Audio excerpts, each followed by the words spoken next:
Hello, my wonderful third graders. I hope you are having a fantastic day. We are still learning about European exploration of North America. This is lesson 5, and we're going to learn about a man named Francisco Vasquez de Coronado.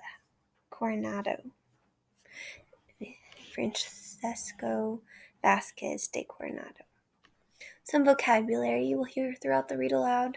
Blazed means marked or shown by marking a path or route. The Boy Scout troop blazed a trail through the woods.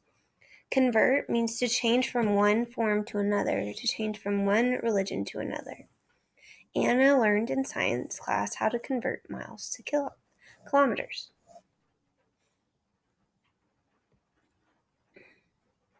Investigative means relating to an investigation or search for information. Massive means very large, having a lot of mass. Roamed means wandered in different places, often without a purpose or plan. Stunned means very surprised or shocked, can sometimes mean upset.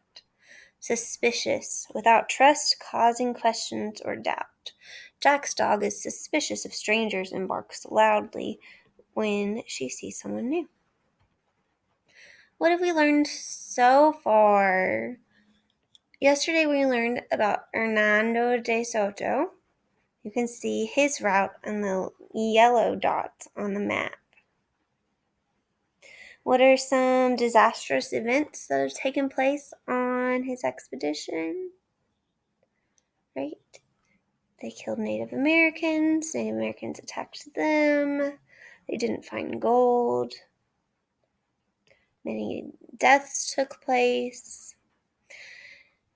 Keeping in mind the goal of the Spanish was to conquer new lands, what have they conquered in their exploration so far? Right? They have Mexico, they have the islands like Hispaniola, Puerto Rico, Cuba, and now they are in North America, in Florida. Even though the conquistadors were searching for gold and found little to no gold, they claimed a lot of land in honor of Spain and explored areas that many Europeans had never before seen. In today's read aloud, you're going to hear about a friar who traveled alongside two explorers of the Southwest. A friar is a man who is a member of a Christian religious group and who goes out into the world to teach others about his beliefs. As exploration continued and moved westward on the North American continent, explorers often recruited priests and or friars to come along with them on their expedition. You may remember from previous lessons that a priest is a leader in the Christian religion. Usually the kings and queens who sponsored the explorers or settlers in a colonization effort expected the travelers to make an effort to change the religious beliefs of the Native Americans to Christianity. This was usually a part of the sponsorship agreement. The Spanish believed that teaching the Native Americans about Christianity was helping them, but it was also a way to gain control over them. You're going to learn more about how Europeans were bringing changes to Native Americans' ways of life in the next read aloud. In today's read aloud, you are also going to hear about an explorer named Francisco Vasquez de Coronado. He and his crew trekked approximately 4,000 miles in the southwestern region of what is now the United States, searching for what? You guessed it, gold. It was a long, hard, frustrating search. The big question historians asked about this explorer is this: what made Coronado think there was gold in this part of North America? You'll learn more about this in the read aloud, but one important thing to remember is that Coronado believed there was even more gold in this territory than in the Aztec Empire. The Aztec Empire existed in central and southern Mexico. At the time Spanish conquistadors came to the Americas, this vast empire was led by Moctezuma, the second emperor of the Aztec people. He lived in an immense palace in the city of Tenochtitlan, the capital of Aztec Empire. And they actually did have quite a bit of gold. One day in 1536, Don Antonio de Mendoza, Viceroy of New Spain, sat in his office in New Mexico listening to a fellow Spaniard, Alvar Nunez Cabeza de Vaca, tell an astonishing tale. Cabeza de Vaca told Mendoza of his experiences on the disastrous Narvaez expedition. Mendoza was fascinated by this amazing tale of adventure and survival in foreign lands. But the part of the story that interested Mendoza the most was the report Cabeza de Vaca gave concerning golden cities. There we go, there's that gold again. While they were living with the Native Americans, Cabeza de Vaca had heard much talk about a land to the north of them, a land that was rich in gold. This land was called the Seven Cities of Cibola. It was believed that Cibola was a region to the north containing 7 wealthy cities, each one bursting with gold. Mendoza was excited by this report and was eager to find this gold. So you can see Mendoza sitting in this image, and he is a viceroy, which is a ruler representative of a king or queen. New Spain is now known as Mexico.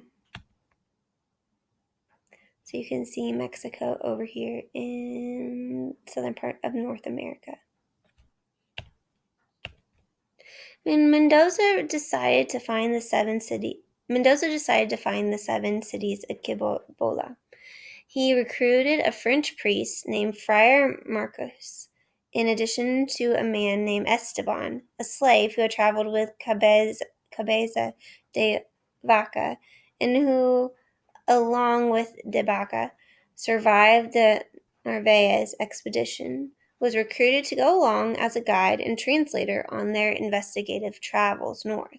Esteban was a Moor who had been relocated to Spain as a slave. By the time Mendoza recruited him for the expedition to find the 7 cities of Cibola, he had become a very experienced explorer. Esteban had come in contact with different Native American groups on his travels and had learned a few things about their ways of life. In the spring of 1539, these 2 men, along with a group of Native Americans, set off to the north. They walked along trails that had been blazed or previously marked by the Indian traders. Because Esteban knew the land well and traveled at a much faster rate than Friar Marcos, and Friar Marcos wanted to preach Christianity to the Native Americans along the way, the 2 men decided to split up. Together they came up with a way for Esteban to get messages to Friar Marcos. If Esteban found a good-sized city with some gold, he was supposed to send back a small cross about the size of a hand. If he found a big city with lots of gold, he was supposed to send back a large cross, about the size of an arm. If he found a huge city and a very large amount of gold, he was supposed to send back an even larger cross. After spending a few days scouting the area, Esteban sent Friar Marcos a cross the size of a man, indicating that Esteban either knew or suspected the existence of a large city with great quantities of gold. Friar Marcos was stunned, or very surprised, as he continued to follow Esteban's path. Friar Marcos followed Esteban's footsteps for several days, until messengers brought him disturbing news. The messengers told Friar Marcos that Esteban had been killed in a pueblo called Hawiku, which was thought to be one of the cities of Cibola.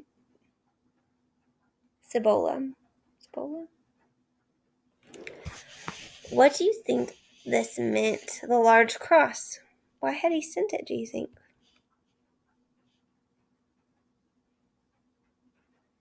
The area known as Hawiku is in present-day New Mexico. Esteban had presented himself to the Zuni of Hawiku as a great medicine man and healer. The village elders in the pueblo were suspicious of Esteban and killed him. When Friar Marcos heard that Esteban had been killed, he decided it wasn't safe to go on to Hawiku because if he were killed, no one would know about their discovery of gold. Friar Marcos went back to Mexico with only having seen the town of Hawiku from a distance. He told the Spanish about their journey and about the large cross Esteban sent back. indicating the existence of large cities with great quantities of gold. So you remember the Zuni were Native Americans who lived in the southwest region of North America. Remember the word pueblo describes a building of stone, clay, or mud, a village made up of these buildings, or a large group of people who made and lived in these buildings and villages. The Spanish listened closely. They asked Friar Marcus if he had seen the gold cities of Cibola. Friar Marcus said he had. He told the Spaniards that Hawiku was bigger and richer than Tenochtitlan, the capital of the Aztec Empire. Friar Marcus was so convinced of the truth behind Esteban's message of the large cross, for he led the Spanish into believing he had really seen the city. When the Spaniards heard this, they believed that the city Esteban and Friar Marcus had seen might be El Dorado, the golden one they had heard about from many native peoples, but had never been able to find. Soon all the conquistadors in Mexico hoped for this chance to explore and conquer this land of wealth. In the end, Mendoza appointed a young man named Francisco Vasquez de Coronado to lead an expedition to Cibola. Was Friar Marcus telling the truth? Had he really seen the cities of gold himself? Did he know for certain there was gold, or only suspected it? So you've read 3 words to describe slightly different states of mind, right? Believe, know, and suspect. Those are 3 different things. If you believe something, then you know it in your heart, right? And you believe something to be true. Know means that it's for sure true. Suspect means that it might be true. You might know it. In February of 1540, Coronado assembled his expedition in the town of Compostela in northern Mexico. Coronado wore bright gilded armor. He recruited 337 Spanish soldiers, 220 of whom rode on horses.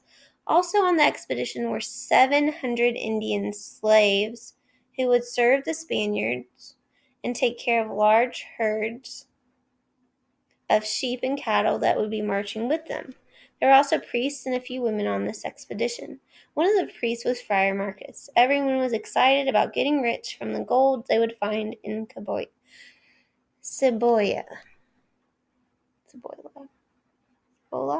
Cibola.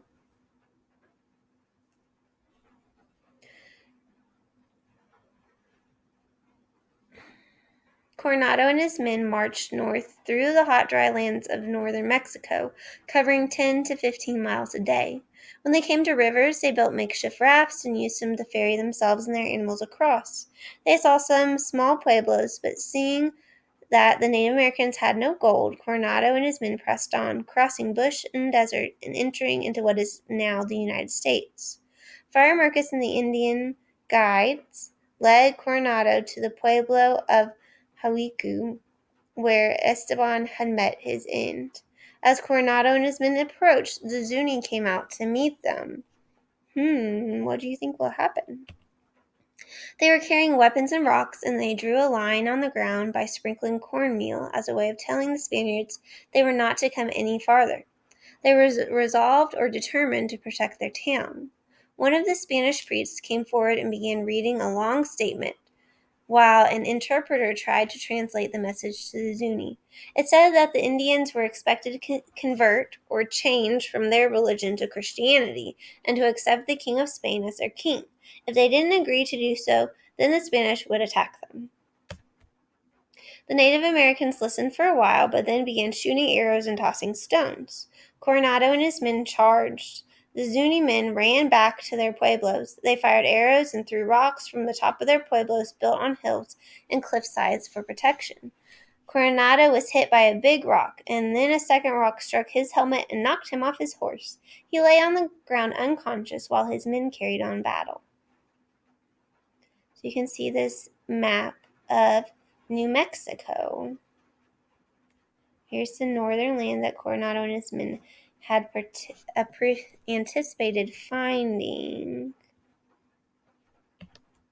Coronado's men did, in the end, win the battle. They quickly discovered that Hawiku was not a vast city on the same scale as Tenochtitlan, the Aztec city. The Zuni lived in pueblos, multi-story houses made out of stone and plaster. The Zuni people who lived there had no gold, no silver, and no valuable jewels. The conquistadors were furious with Friar Marcus, and some thought he should be put to death for misleading them. What Esteban could have meant by sending back a large cross remains unclear. Regardless, Coronado did not give up hope. He sent men to explore the surrounding area.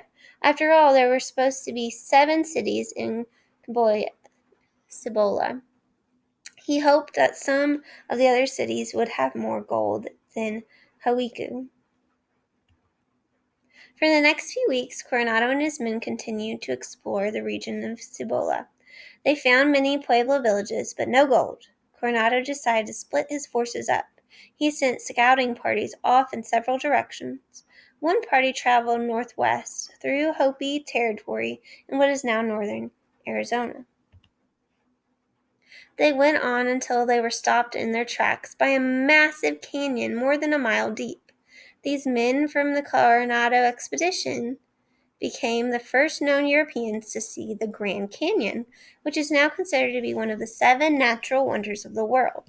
Another party traveled southwest along the Colorado River, several hundred miles downstream from the Grand Canyon. Today, this section of the river forms the borders between California and Arizona. A third party headed east from Cibola through eastern New Mexico. They visited the Acoma Pueblo, a pueblo that can still be visited today near present-day Albuquerque, New Mexico.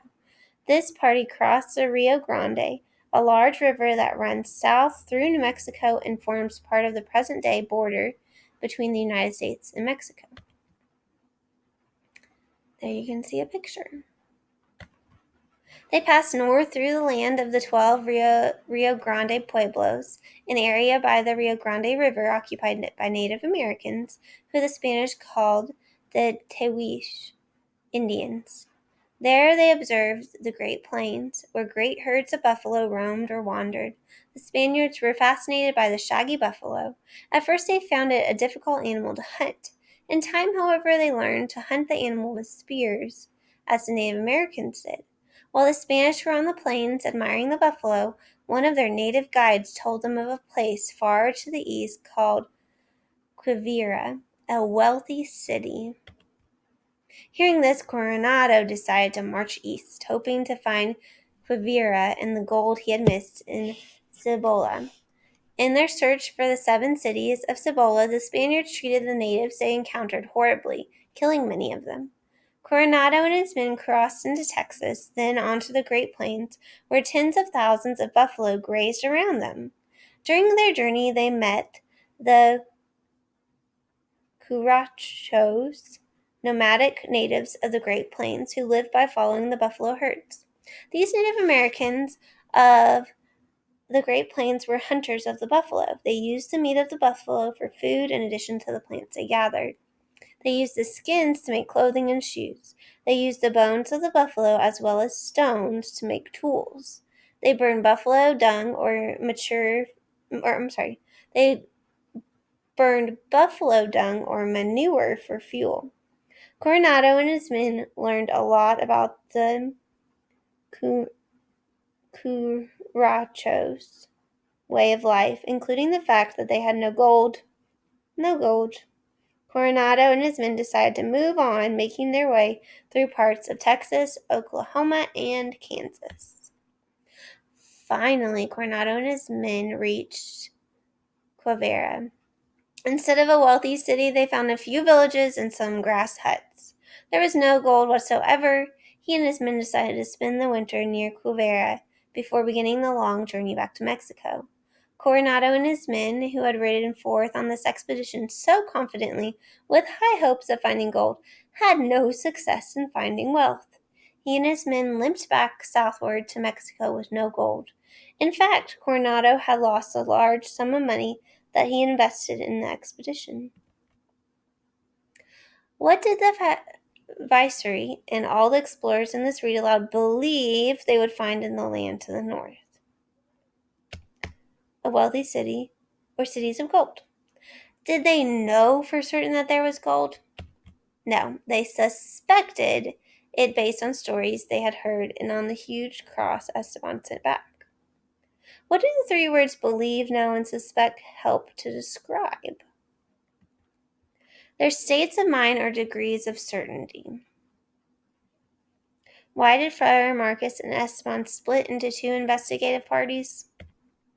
Esteban knew the land and could travel at a much faster rate than Friar Marcus, and Friar Marcus wanted to preach Christianity along the way. The two men decided Esteban would travel ahead and scout out the land for Friar Marcus. What did Friar Marcus and Esteban agree Esteban would send back as a sign if he did find gold? A small cross if there was a little bit of gold, a large cross if there was a lot of gold, and a huge cross the size of a man if there was a huge city of gold. What size cross did Esteban send back? A huge cross the size of a man. What would your conclusion have been about the amount of gold if you were Friar Marcus receiving that huge cross? You'd probably be stunned, surprised, and you would probably believe Esteban, right? That there's a big city of gold somewhere. So the whole point of them being there is to look for that city of gold. After receiving the cross, Friar Marcus traveled along the blazed path Esteban traveled. What bad news did Friar Marcus receive about Esteban? Esteban had been killed by the Zuni. Why? Well, he had presented himself as a great medicine man and healer. The Zuni were suspicious of him, so they killed him. The Zuni read a statement with it while an interpreter translated. What did the statement say? It said the Zunis had to convert to Christianity and accept the King of Spain as their king, otherwise Coronado and his men would attack them. How did the Zuni respond? At first they listened, but then they started attacking Coronado's men. A battle took place, and eventually Coronado's men won. Did the Coronado expedition to find the 7 cities of CKLA take place before or after Hernando de Soto made his investigative travels throughout the southeast of the United States?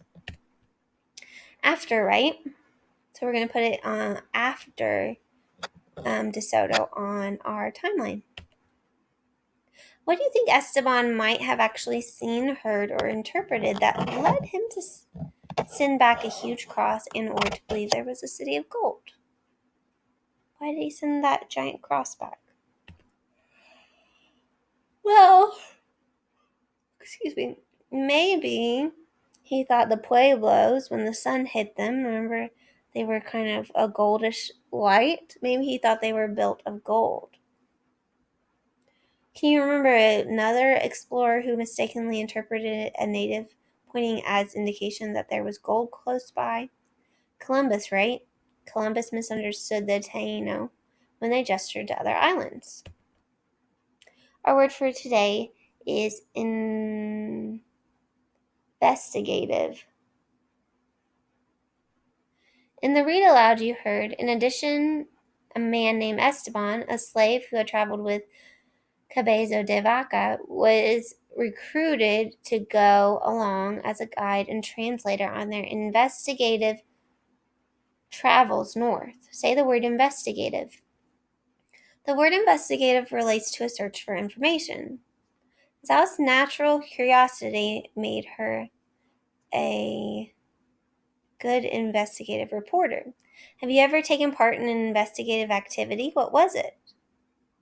What information were you trying to find? Investigative. Investigative is an adjective. It describes something. All right, do not forget to do your journal entry for Francisco Vasquez de Coronado. Make sure to answer all the questions, including the questions about the map. Good job, 3rd graders. I hope you are enjoying this domain and have learned a lot.